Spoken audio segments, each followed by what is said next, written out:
हाय दोस्तों, नमस्कार। हम आपको भी सहाना गीत सुनाने जा रही हूँ। अच्छा लगेगा तो मेरा गीत के दिल से लाइक, सब्सक्राइब एंड शेयर जरूर कीजिएगा। लीला ही घोड़वा के लीला रे बछेड़वा से, लीला रे बछेड़वा से चरे गोइले हो। ए हरिय हरि दुबिया से चरे गोइले हो। ए हरिय हरि दुबिया बामी करवट भैलन चढ़ेलन विकास दुल्हा। बामे करवट भैलन चढ़ेलन विकास दुल्हाया।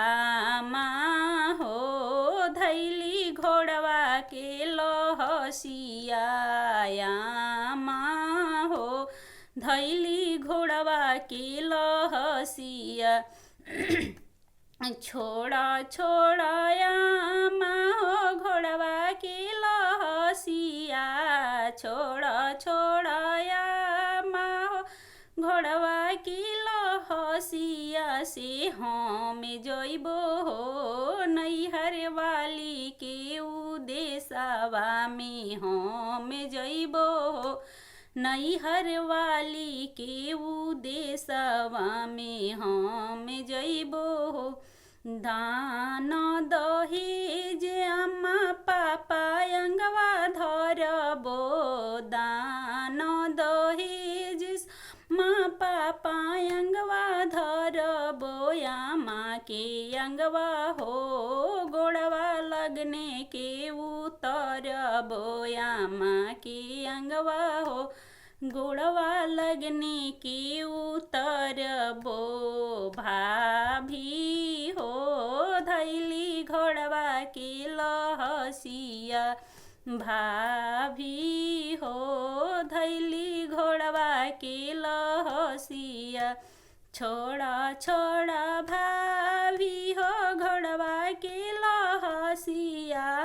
छोड़ा छोड़ा भाभी हो घोड़वा के लहसिया से हम जइबो हो। नैहर वाली के उदेशवा में हम जइबो हो। नैहर वाली के उदेशवा में दान दहेज सब भैया अंगवा धरबो। दान दहेज सब भैया अंगवा धरबो। भाभी के अंगवा हो गोड़वा लगने के उतरबो। भाभी के अंगवा हो गोड़वा लगने के उतरबो।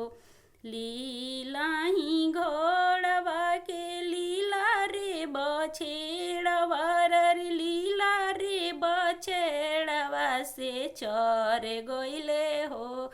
ए हरिया हरि दुबिया से चर गइले हो। ए हरिया हरि दुबिया बामे करवट भैलन चढ़ेलन विकास दुल्हा। बामे करवट भैलन चढ़ेलन विकास दुल्हा। दीदी हो धैली घोड़वा के लहसी से। दीदी हो धैली घोड़वा के लहसिया।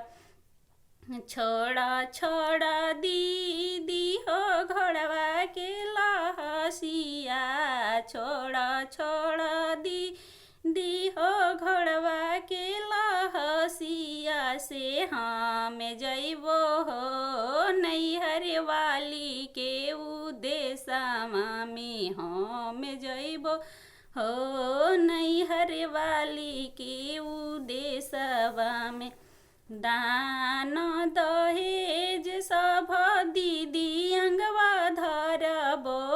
दान दहेज सब दीदी अंगवा धरबो। जीजा के अंगवा हो गोड़वा लगने के उत उतरबो जीजा के अंगवा हो, गोड़वा लगने के उतरबो।